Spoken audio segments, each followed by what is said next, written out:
마태복음 16장 볼 때에 저는 개인적으로 전체 흐름에서 오늘 16장은 터닝 포인트라고 생각합니다. 그렇게 생각하는 근거가 뭐냐? 첫째로는 헬라어 호라오라는 단어가 쓰였어요. 오늘 개역개정에는 삼가, 사두개인과 바리새인들의 누룩을 조심하라고 할 때 삼가, 이 호라오라는 단어는 하나님이 나에게 은혜를 주셔서 그 은혜로 모든 것을 바라보고 해석하고 은혜로 받아들이는 거예요. 이게 호라오라고 하는 단어예요. 두 번째로는 21절부터 그리스도의 죽음과 부활을 기록했어요. 처음으로 이 그리스도의 죽음 그리고 그리스도의 부활을 기록한 장입니다. 베드로가 16절에 뭐라고 고백합니까? 그리스도는 살아계신 하나님의 아들입니다. 자기에게 그리스도일 뿐만 아니라 하나님의 아들이다라고 고백하는 거예요. 이러한 흐름이 마태복음 전체의 제자들이 영적으로 이해하고 깨닫고 눈에 보이는 현상을 하나님의 메시지로 영적인 의미를 부여하여 깨닫기 시작하는구나. 그래서 터닝 포인트라고 저는 바라보는 겁니다. 본문으로 들어가겠습니다. 5절에 제자들이 건너편으로 갈새 떡 가져가기를 잊었더니, 건너편은 맞은편 해안가예요. 이 갈새 엘코마이는 제자들이 어떤 의도를 가지고 가는데 중간에 떡을 가져가는 것을 잊어버렸다는 거예요. 이 떡 아르토스는 어근이 아이로라고 말씀을 드렸어요. 빼앗아가다, 들어올리다라는 뜻이 있어요. 이걸 구속사로 해석해야 됩니다. 빼앗아가다는 얘기는 십자가에서 예수님이 우리의 죄를, 우리의 허물을 빼앗아가고 하나님 앞에 우리를 제물로 하나님의 자녀의 신분으로 들어올린다. 그것이 떡이라는 단어의 어근의 뜻이에요. 그래서 예수님이 요한복음 6장 48절에 내가 곧 생명의 떡이다 라고 이런 의도로 말씀하신 거예요. 가져가기를 잊었더니 에필란도 마이 잊어버렸다. 이것은 제자들이 관심에서 벗어나 무관심해져서 잊어버렸다라는 뜻입니다. 6절에 예수께서 이르시되 삼가 바리새인과 사두개인들의 누룩을 주의하라 하시니, 구원자 예수님께서 논리적으로 준비된 말씀을 지금 하시는 거예요. 조금 전에 말씀드렸던 삼가 호라오는 하나님의 은혜를 입은 사람들이 보는 거예요. 그래서 모든 환경 정황을 볼 때에 주님이 계획하시고 주님이 이루시고 주님의 손 능력으로 이것을 이루어 가십니다. 이런 관점으로 보는 것이 호라오라는 단어가 쓰인 거예요. 지금 하나님의 눈으로 보라는 거예요. 바리새인은, 이들은 하나님의 말씀을 인정한 사람들입니다. 중요한 것은 하나님의 말씀을 인정하는데 그걸로는 부족하다. 그래서 자기들이 만들어놓은 생각을 의식과 예식으로 만들어서 그 말씀에 첨가시켰어요. 이게 바리새인들의 교훈입니다. 사두개인들의 교훈은 어떤 거냐? 모세오경만 인정했어요. 모세오경 위의 모든 성경은 배척했어요. 영적인 거 인정 안 했어요. 그래서 주님의 부활 믿지도 않았어요. 이들은 오늘날로 말하면 진보주의자들입니다. 오늘 세상에서도 진보주의자의 특징들이 뭐냐? 전 세계적으로 진보자의 특징, 이성주의고, 그리고 뭔가 나는 지식인이야 라고 하는 사람의 상징으로 나타나는 게 동성애예요. 이 시대에도 사두개인들이 이런 모습이 있었습니다. 그러니 체질적으로 논리적으로 사두개인과 바리새인은 적대적인 관계에 있었는데 이들이 둘이 연합했어요. 왜 연합했습니까? 자기들을 책망하는 예수님을 없애려고. 이것이 이들의 연합한 목적이에요.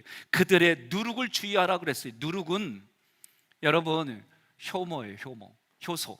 여러분 혹시 효소 찜질이라는 걸 경험해 보셨어요?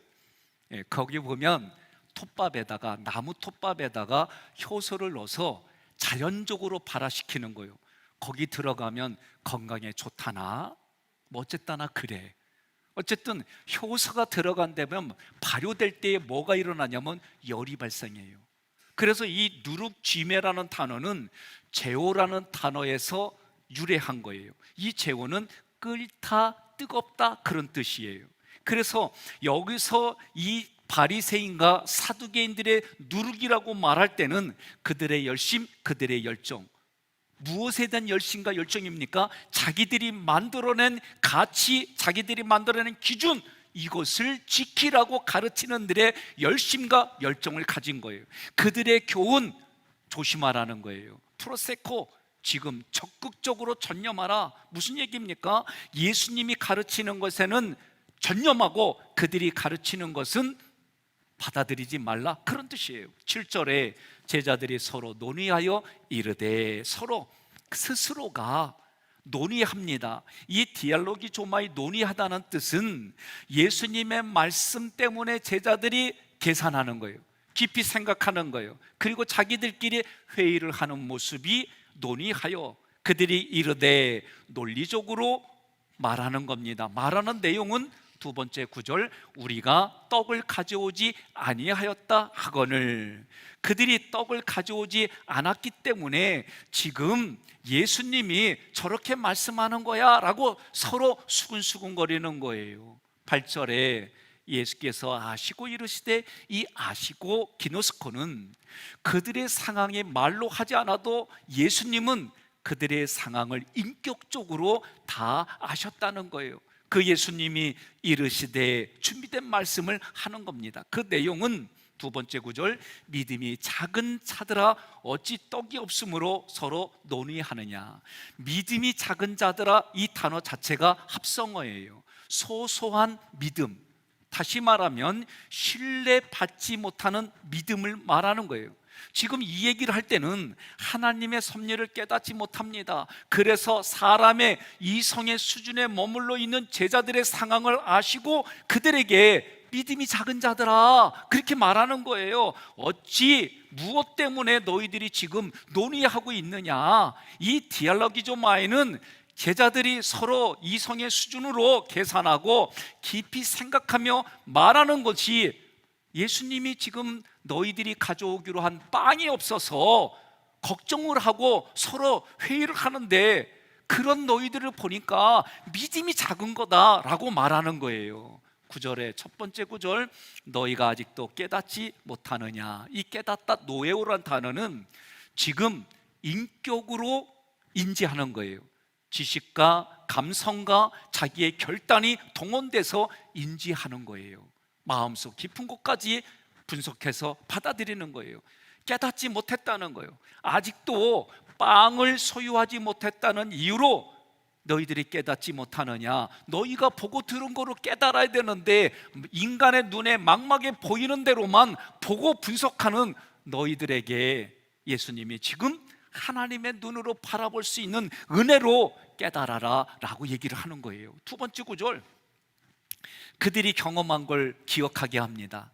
떡 5개로 5,000명을 먹이고 주운 것이 몇 바구니며, 이 5개 다 5라고 하는 숫자는, 펜테는 하나님의 은혜와 기적을 의미하는 단어예요. 오병이어의 사건을 기억하라, 직역하는 겁니다.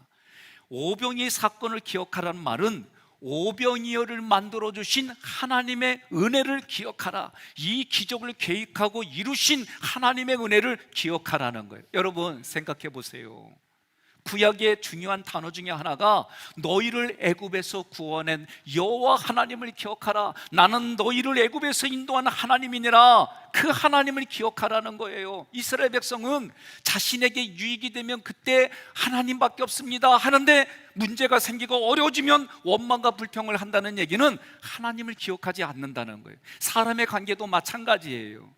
아무리 미운 사람이라도 그 사람에게 한 번 정도는 좋은 모습이 있는 거예요. 그 좋은 모습을 기억하고 그 모습을 자꾸 기억해내면 나머지 원망과 불평이 사라지는 거예요. 그런데 우리는 그럴 것을 훈련받아야 되는데 그렇게 훈련을 받지 않고 살아가요. 내 마음에 느끼는 대로, 내가 보이는 대로, 내 생각이 원하는 대로, 그게 사람의 모습이에요. 10절에 떡 7개로 4,000명을 먹이고 주운 것이 몇 강줄이었는지를 기억하지 못하느냐. 7이라고 하는 이 헵타라는 단어는 완전을 의미합니다. 예수님이 자기가 양식이라고 그랬어요. 그래서 양식의 의미는 뭐예요? 하나님이 자기를 보내신 것과 하나님의 일을 하는 것이 양식이다라고 예수님이 친히 말씀하셨어요. 그러면 예수님의 양식이 완전히 이루어진 장소가 어디냐? 십자가예요. 그 십자가에서 하나님의 뜻을 완전히 이루셨어요. 그래서 예수님이 뭐라고 그래요? 다 이루었다라고 얘기를 하는데, 많은 사람들은 다 이뤘다라는 것을 다르게 해석해요. 이게 문제예요. 칠병이의 사건을 기억하라는 얘기는 제자들에게는, 지금 성경에 기록된 제자들에게는 미래이지만 우리에게는 과거예요. 그게 뭡니까? 십자가 사건이에요. 이 십자가를 기억하라는 거예요. 이 십자가가 오늘 우리에게는 과거지만 지금 내 삶에도 현실이 되어야 됩니다. 무슨 얘기냐? 여러분과 제가 늘 날마다 생각의 시작, 감성의 시작, 삶의 시작은 십자가가 되는 거예요. 그 십자가에서 나의 허물, 죄를 예수님이 다 가져가시고 예수님께 있는 영원한 생명, 영생을 우리에게 나눠주는 장소가 십자가예요. 이 십자가를 생각하면 그 예수님 때문에 내가 참아지기도 하고, 예수님의 능력 때문에 나는 못하는데 할 수 있게 되고, 그 예수님 때문에 예수님에 의해서 예수님으로 살아가는 것이 십자가 사건이에요. 그러니 여러분과 제가 날마다 뭘 기억해야 되느냐? 십자가를 기억하는 거예요. 11절에 어찌 내 말한 것이 떡의 간함이 아닌 줄을 깨닫지 못하느냐. 아멘. 이 어찌 포스라는 단어는 어떻게, 내가 말한 것이, 지금 구원자 예수님께서 제자들에게 말한 모든 것들이 떡의 간함이 아니다. 너희 눈에 보이고 실제로 먹고 마셨지만 내가 주는 이 떡은 하나님의 메시지를 담아서 주는 거다. 그렇게 말씀하는 거예요. 이제 돌아오는 주의 토요일 날 2건의 결혼식이 있습니다. 결혼식에 보면 여러분들이 경험하고 보았던 것처럼 반지를 예물로 서로 교환합니다. 그때 제가 하나님 앞에 기도하는 건 이들의 이 결혼식에 서로 의미를 담아 하나님과 여러 증인들 앞에 사랑의 징표로 배우자에게 끼워줍니다. 그러면 우리 모두가 아멘해요. 이걸 모르는 사람에게는 그저 이거는 보석이야, 얼마짜리 보석이야, 이렇게 보지만 이 두 부부에게는 그 무엇과도 바꿀 수 없는 영원한 징표로 반지예요. 그러니 어떻게 해요? 이 반지가 얼마나 소중한지 아들이나 딸에게 물려주면서 네 배우자에게 줘, 그러고 주잖아요. 아, 안 주는구나. 응? 저는 주려고 그러는데 어떤 분이 가져갔어. 지금까지 안 돌려줘. 여러분, 어떤 사람에게는 이것이 그냥 물질이지만 어떤 사람의 이거는 소중한 그 무엇과도 바꿀 수 없는 그거예요. 예수님이 지금까지 사람을 고쳐주고 기적을 보여주고 이런 모든 것들이 하나님의 메시지가 담겨져 있는 거라는 거예요. 왜 그것을 알지 못하느냐 그러는 거예요. 얼마 전에 어느 분이 저한테 그래요. 목사님, 말씀을 전하기 전에 3분 동안 보여주는데 저거 언제 했슈? 나한테 그리야.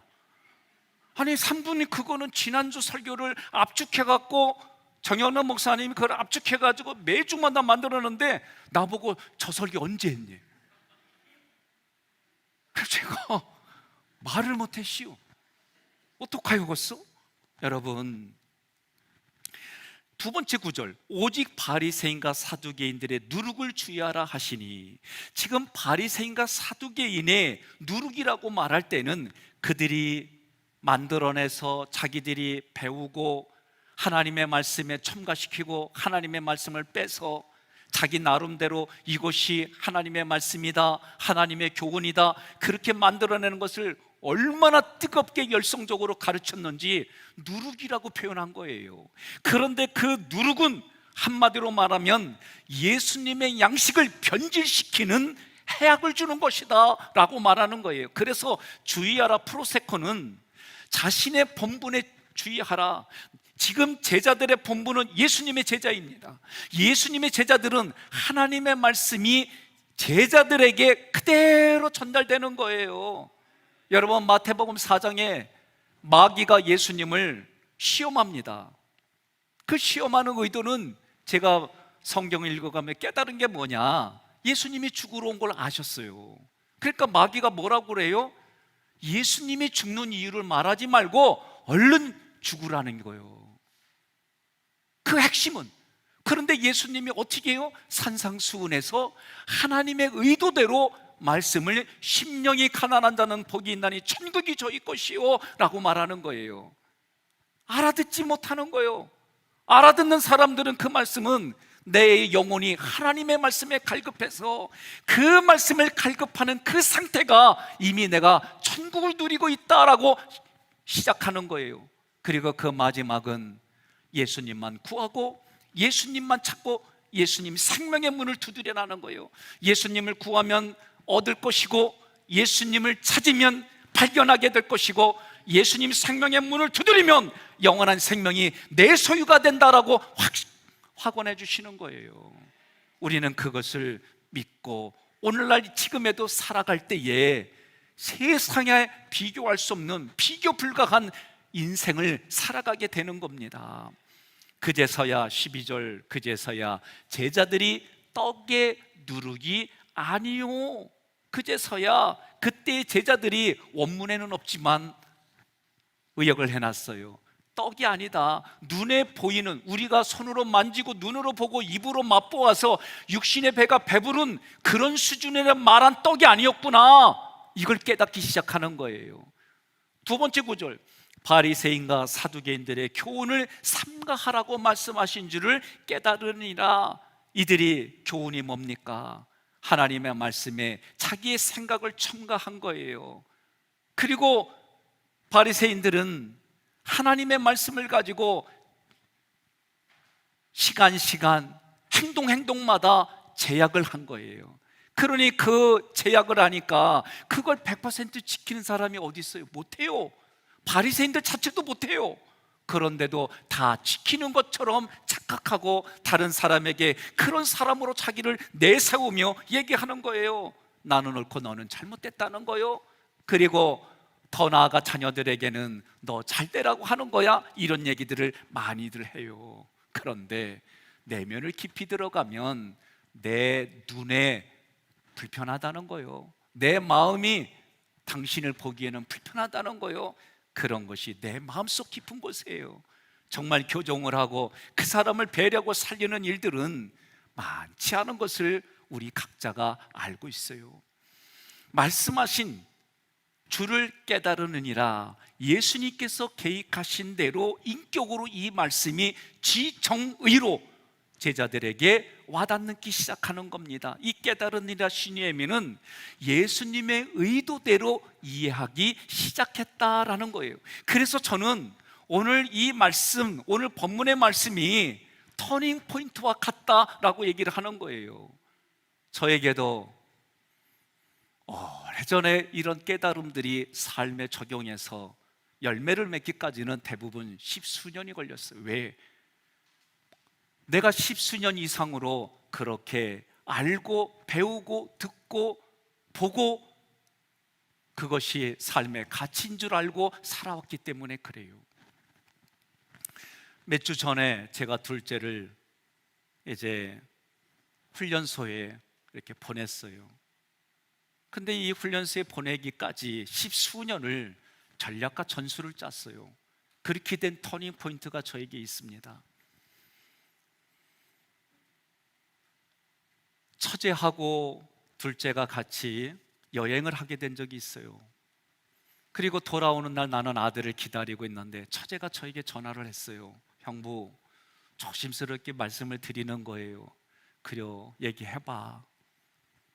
애가 팬티에 지렸어요. 뭐 그럴 수 있지, 이렇게 생각할 수 있지만 거기에는 이런 사연들이 있었어요. 제가 누굽니까? 충렬공파 248대 손이요. 그러니 249대 손은 충렬공파답게 살아야 돼. 부모가 숟가락을 들기 전에 먼저 들이면 안 되고, 의자에 앉아 있으면 직각으로 앉아야 되고, 음식을 먹을 때 쩝쩝거리면 안 되고, 예절을 교육을 시키는 거예요. 좋은 아들로, 훌륭한 아들로 시키려고 제약을 하나씩 점점 성장할수록 지켜야 될 게 하나씩 늘어나는 거예요. 다 못 지키지요. 제가 또 뒤돌아보면 내 열정이 앞섰지, 뒤돌아보면 그걸 얘가 어떻게 따라왔을까. 목사의 지금 내가 깨달은 수준으로 아이에게 강요하고 그렇게 살아가기를 강조했으니 이 아이가 얼마나 이게 버거웠을까. 아버지의 눈에 들지 아니하면 경고를 하고 그래도 듣지 않으면 묻습니다. 몇 대 맞을래? 한 대요. 그러면 그 한 대 온 마음과 정신과 신체 힘을 쏟아서 한 대를 때렸어요. 이 아이에게는 그런 일들이 얼마나 고통스럽고 힘들었을까. 그러니 집에 들어올 때에 얼마나 그 마음이 두렵고 불편했으면 대소변을 치르는 그런 일들이 일어날까. 저에게는 그날 되게 충격이었어요. 고민하기 시작했습니다. 그래서 이제 충렬공파 248대 선의 가정은 이래야 돼 생각을 바꿨어요. 뼈대 있는 집안이 아니라 뼈대가 없어도 좋아. 직각으로 있는 거 흐느러지며 있어도 좋아. 부모가 왔는데 바르게 똑바르게 앉아있지 않아도 좋아. 피곤하면 먼저 자. 배고프면 먼저 먹어도 돼. 집에서는 네 마음껏 지내다가 가. 이렇게 얘기를 하고 아빠도 부족하니까 너도 도와줘야 돼. 잘해보자. 그렇게 서로 얘기도 했지만 그 다음 바로 이 어린아이가, 초등학교 있는 아이가 뭘 알아요? 자기 생각 또 하지. 그거 바라보는 나만 힘든 거요. 여기서 싸워요. 여기서 부대껴요. 이 부대끼는 내 마음의 감성은 열이나. 이 열이 얼마나 뜨거운지 머리에 한 움큼씩 사라져. 그게 원형 탈모리야. 여러분, 과장돼서 제가 얘기하는 거라고만 듣지 마십시오. 가정만 그렇습니까? 여러분이 살아가는 사회 곳곳의 모든 것들이 내가 그렇게 살아가면 안 되는 규칙이 있고 원칙이 있고 보이지 않는 원칙들이 얼마나 많이 있습니까? 내 아이들에게 이제 집에서는 편하게 네 멋대로 하다가 가. 남들이 볼 때는 그것이 어떻게 하는 말을 들을 정도로 너가 자유롭게 있다가 밖에 나가서는 마음껏 네가 살아, 이런 생각을 가졌지만 그것을 보여주고 만들어가는 거는 십수년이 걸린 거예요. 훈련소에 보내면서 이런저런 얘기를 나누고 저에게 장난을 치고 때로는 친구처럼 놀려먹기도 하는 그런 시간을 만들기까지는 십수년이 걸린 거예요. 오늘 본문의 말씀처럼 나에게는 터닝포인트가 되고 우리에게는 각자의 터닝포인트가 되었던 것이 이제는 하나님의 말씀이, 예수님이 일으킨 기적들이 오병이어 칠병이어가 그저 육신의 배만 배불리는 그런 떡이 아니라 그 떡 안에는 예수님의 생명이 너희들에게 주어진다는 상징을 두어서 너희가 예수를 그리스도로 받아들이고 십자가에서 흘리신 예수님의 보혈의 피가 내가 매일의 삶마다 깨달아져서 그것이 얼마나 감사한지, 그것이 얼마나 내게 감동이 되는지 내 배우자에게, 내 자녀들에게, 내가 만나는 이웃과의 관계 속에서 그 일들이 흘러가게 하는 이 모든 일들이 성경의 곳곳 단어의 기록으로 담겨져 있는 거예요. 생명이신 예수님께서 요나의 표적으로 앞으로 자신이 죽고 부활할 것을 예고하셨기에 16장에서 그러한 요나의 표적이 말씀하시고 실제로 예수님에 의해서 이루어지는 겁니다. 그것이 이루어졌어도 내 마음에 생각을 붙들고 바리새인들의 인격과 사두개인의 인격은 그런 것을 눈으로 보고 경험했어도 여전히 그 마음은 예수를 받아들이지 않기로 결정했기에 그 결정이 쉽게 부서지지 않는 거예요. 오늘 본문 말씀에 이들이 깨닫기 시작했다는 이 단어는 다른 관점으로 보면 내 생각을 내려놓기 시작했다, 그 얘기입니다. 이 당시에 사두개인들은, 그리고 이들과 같이 함께하는 헤롯 당왕들은 진보적인 정신을 소유한 사람들이에요. 모세오경 위에 성경을 부인합니다. 자유사상가입니다. 이성주의자입니다. 세속주의자들입니다. 물질에 사로잡혀 있던 이들입니다. 그래서 그들은 세속적인 철학과 자유주의 신학을 가지고 그들은 하나님의 말씀인 것처럼 얘기를 한 거예요.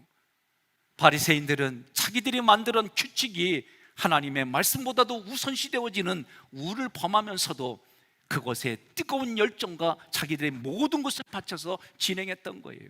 오늘 여러분, 내 개인이, 그리고 여러분이 살아가는 가정이, 그리고 만나는 사람과의 관계 속에서 내가 예수님 때문에 뜨거워지고 예수님 때문에 그 뜨거움이 다른 이들에게 선한 영향으로 흘러가는 것은 똑같은 사실, 환경 속에서도 다양한 반응들이 일어나는 거예요. 그 반응들이 여러분을 살리고 나를 살리고 우리가 살아나서 다른 이들에게도 살아나는 생명의 그 시간까지 흘러가시기를 간절히 소망합니다. 예수님 당시의 사람들, 지금 우리에게 살아가는 현장을 보면, 내면의 깊은 데를 보면 문화적인 차이는 있을 수 있지만 큰 차이가 없어요. 구원은 오직 예수를 그리스도로, 예수를 메시아로 받아들이는 거예요. 오늘 우리에게는 그리스도, 메시아 같은 단어인데 뜻은 구원자예요. 예수님을 나의 구원자로 받아들이는 거예요. 그것을 마음으로 믿는 거예요. 그리고 내가 믿어서 입으로 고백하는 거예요. 그런 이들에게 천국이 주어지는 겁니다. 그 천국은 내가 싸워서 만들어 가는 거예요. 내가 말씀을 알고 내 삶에 적용한 만큼, 내가 발로 밟은 만큼 하나님의 말씀의 칼로 내 생각의 감정과 하나님 말씀에 위배되는 것들을 잘라낸 만큼 몸살이를 앓지만, 그러나 그것 때문에 내가 영생을 얻은 진리의 삶을 살아가게 되는 거예요. 그래서 예수님 믿으면 반드시 예수님 믿기 이전과 이후의 삶이 달라질 수밖에 없는 거예요. 하나님이 내 영혼에 말씀을 부어주시고 그 말씀이 내 마음의 인격이 지정의로 내 생각과 감정이 하나님 말씀에 결단하고 순종하기로 결단하는 그 모든 것들이, 거기서부터 하나님의 나라 천국이 시작되는 겁니다. 그 천국은 육신을 가지고 있을 때는 완벽하지 않습니다. 그러나 하나님의 말씀에 의도대로 깨달아진 만큼 마음에 기쁨이 충만합니다. 깨달아진 만큼 나와 싸우는 생각이 철저하지만, 피 흘리기까지 아프지만, 그러나 하나님의 말씀이 그 상처도 보다듬어 주시고 하나님 때문에 버렸던 그 모든 것들을 회복시켜 주셔서 내가 예수님 때문에 헌신하고 예수님 때문에 봉사하고 예수님 때문에 타인을 배려하고 예수님 때문에 참아지고 예수님 때문에 내가 참겠습니다라는 이 결단들이 한 영혼이 소생케 되는 현장이 됩니다. 마음의 자유가 충만해집니다. 육신의 자유가 충만해집니다. 이 모든 일들이 여러분과 저의 각자의 삶에서 오늘 그리고 남은 생애에 넘치기를 주님의 이름으로 간절히 축복합니다.